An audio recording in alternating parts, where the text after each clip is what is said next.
ମୋ ସ୍ୱାମୀ ହଠାତ୍ ଆସି ମୋତେ କହୁଛନ୍ତି ଆଜି ରୁମ୍ ସିଫ୍ଟ କରିବା। ସେଥିପାଇଁ ମୋ ମନ ବହୁତ ଦୁଃଖ ଥିଲା, କାହିଁକିନା ଏଠିକି ଆସିଲା ପାଖରୁ ଏ ରୁମ୍ରେ ରହିଥିଲି।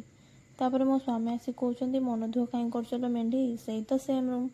ଯେତେ ହେଲେ ବି ଏତେ ଦିନ ଥରେ ରହିଥିଲି ଏ ରୁମ୍ରେ, ମନ ଦୁଃଖ ତ ନିହାତି ହେବ। ହେଲେ ଆଉ କ'ଣ କରିବି, ରୁମ୍ ତ ସିଫ୍ଟ କରିବା ପାଇଁ ପଡ଼ିବ।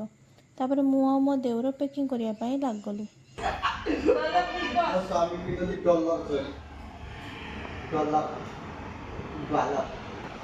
ଯେତେବେଳେ ଫୋନ୍ କରିବି ରୁମ୍ରେ ଶୁଖାଉଛ ଥିଲା ନା ଏଇ ଦେଖ